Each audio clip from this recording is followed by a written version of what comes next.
It's the KVK you've all been waiting for, except maybe it's actually not. And that's a good thing. Let's jump into it.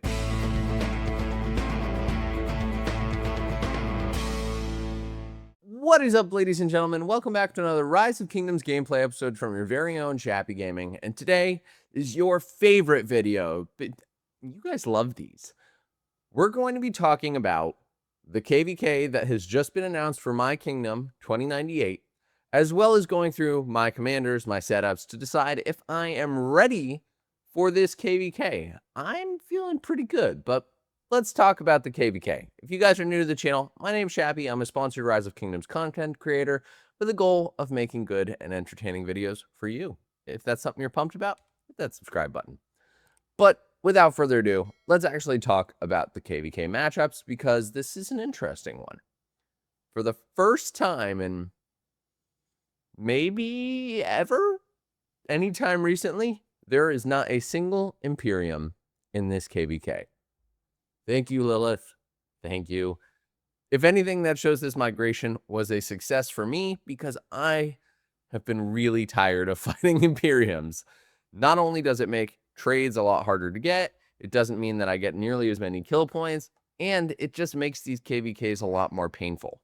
So let's jump into the teams that we have here, because I think that's going to be the biggest indicator of who's going to be successful.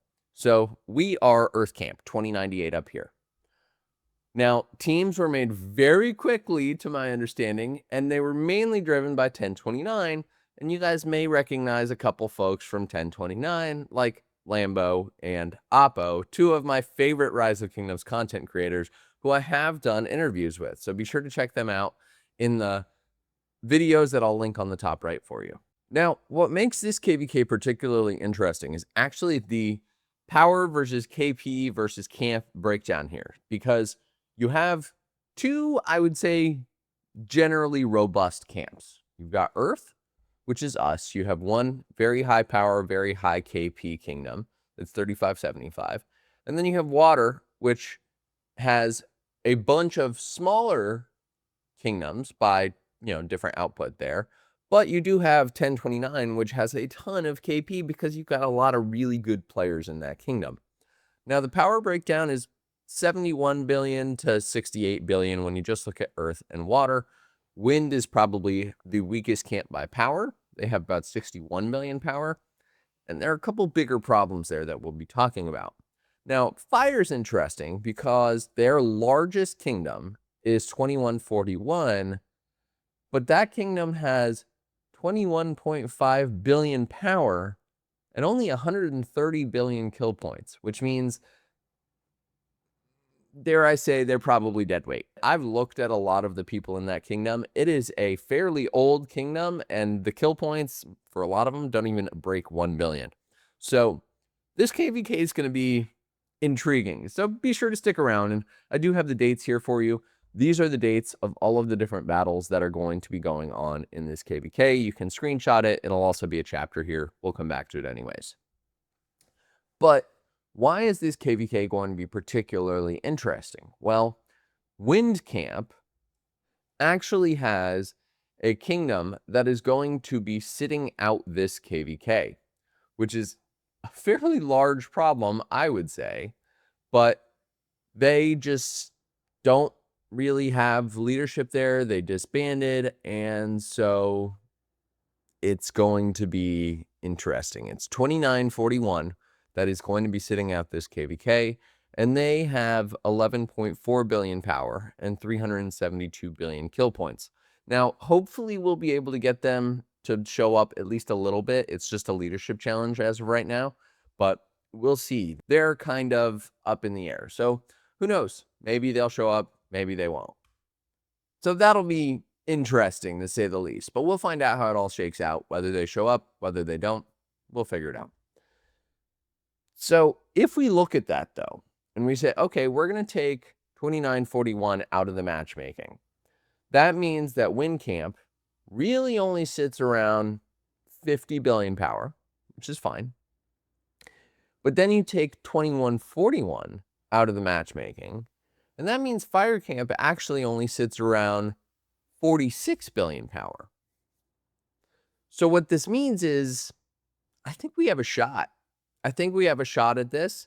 I think it'll be really, really interesting to see how it all shakes out, but I don't think that we are down for the count just yet, and pre-KVK is looking pretty good. I'll show you that in just a sec here. So that is the story with this KVK. It's going to be super exciting. I'm pumped to fight Oppo. I'm pumped to fight Lambo. I haven't fought either of them before, so I'm just collecting my content creators like Pokemon these days. Fought Omniarch, fought Furious, fought with Gains, fought against 12-inch. You guys know how it is. So here are the dates again. This is like European dates, so don't get too confused, Americans. Essentially, September 10th is going to be past 4. September 19th is going to be past 6. September 30th is going to be past 7. This is really just so I can stream it if I'm going to be available, which, fingers crossed, I should stream at least one of these. I usually do. So that'll be very, very exciting. But let's actually jump in and take a look at how we're looking for pre-KVK and beyond. So in pre-KVK, ignore my rank. That's about to change very quickly. Here's how everyone's doing. We're rank 11, 2098, which makes sense. We're not the strongest in the KVK by far. I don't think we have the highest activity either. But you do see our camp ally here, 3575, is absolutely crushing it.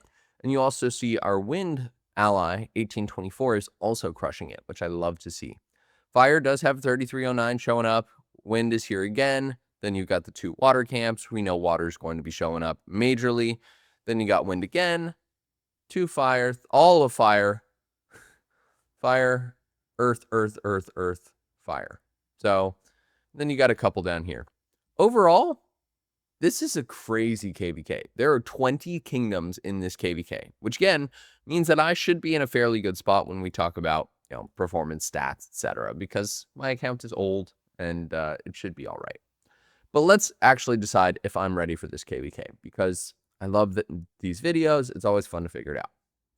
Going into this KVK, I feel more ready than I have in previous KVKs, and all this res was gathered myself, and I went ahead, did it all. I sent my farms over to 2098 just before I came over. I've had less time to gather for this KVK than I have for pretty much any other KVK before, so I'm pumped about this.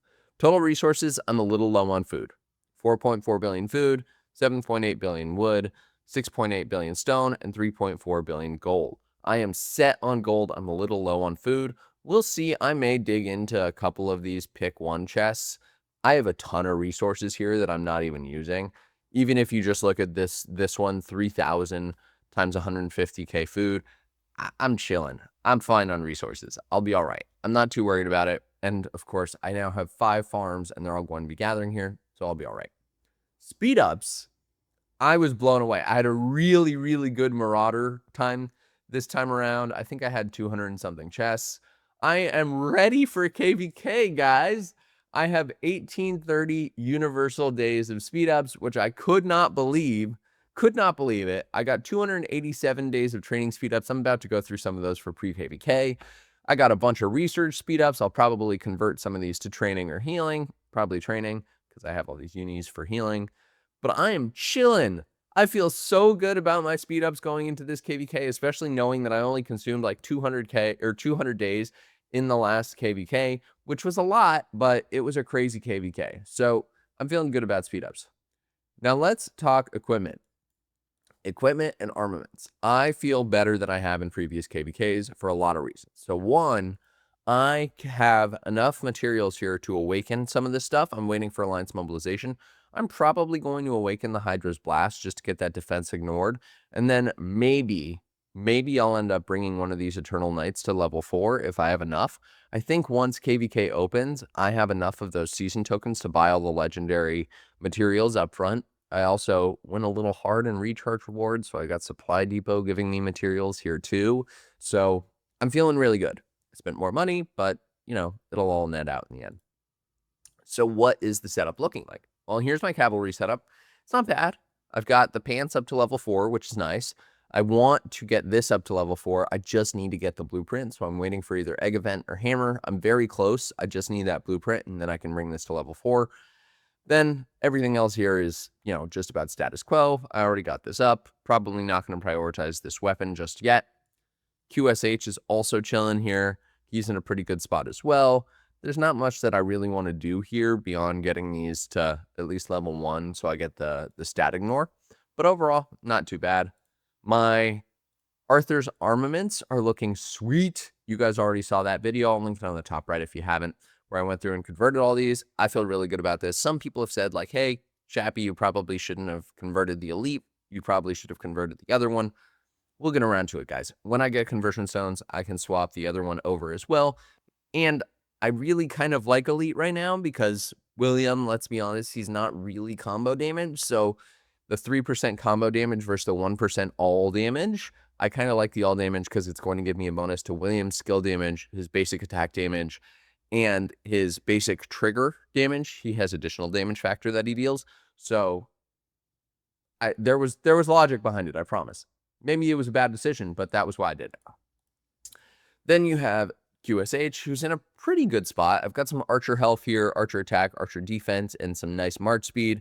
I also got crazed. I'm thinking of swapping Furious over to this instead of crazed because I think I might be over raging on QSH, but let me know what you guys think in the comment section below. Alert, not my favorite. Counterattack damage is fine, not the best thing. Cohesive, one of the best inscriptions in the game. Then you got Artisan, so he's all good to go. Overall, let's check my kills because that's the fun thing to look at the end. Arthur's got 8.1 million kills. That's going to change, hopefully. QSH has 3.89 million kills. This is going to change, without a doubt. Then we got BQ over here. He's doing pretty well as well. I like where his set is. I want to get this Hope Cloak maybe up one more level, but to be honest, it's not that big of a priority. It's really the pants that I'm looking at for him. So he's in a pretty good spot too. I'm feeling good about that. His armaments are also, I think, in a pretty good spot, guys. I don't have a lot of legendaries, but I got Onslaught on here, War Hunger. So that's like essentially a 3% all damage boost. Plus I got the 5% down here. So that brings me up to 5% all damage. I got Vitality, and then I got Rattling, which gives me a smite damage bonus, plus some pretty good stats. I'm feeling good about him. I think he's in a good place. As for his kills, he's only at 2.9 million. He didn't do quite as well as QSH last KVK, so hopefully we can change that and really deal a ton of damage. Then we got my boy Ragnar. You guys know how I feel about him. His equipment's fine. It's not great. At some point, I would like to get rid of this and put in a ring or something, but to be honest, I would rather get my sets to a better place when we talk about like iconic tiers, instead of going through and spending all of those materials on just an accessory for a commander that's mediocre. So that's my take. I'll let you guys roast me in the chat. Overall, I think his armaments are also in a pretty good spot. I got March Speed, I got Crazed, I got Focus Fire, got War Flames, which is all damage, and then we got Devious here, which is one of the better inscriptions. So I'm feeling pretty good. I'm feeling pretty good going into this KVK. His stats, 5.1 million kills, super underwhelming, but we'll change that as we can. And then you got Ho Chi Bing. Ho Chi Bing is running my second cavalry set, which is okay. It's not as good as my Arthur set, but I really want to get this up to at least iconic tier 2 so I can get that defense ignored. That's important. But beyond that, I'm not really all that worried about it. I'd like to get this to level 4 at some point too, like I have on the other one, but not that big of a priority for me. His armaments are also in a really good spot. He has my Hunter now that we swapped over Arthur's stuff. So we got Hunter, Boiling Blood, Brawler, Focus Fire, and my stats are in a pretty good spot too. So I'm feeling pretty good.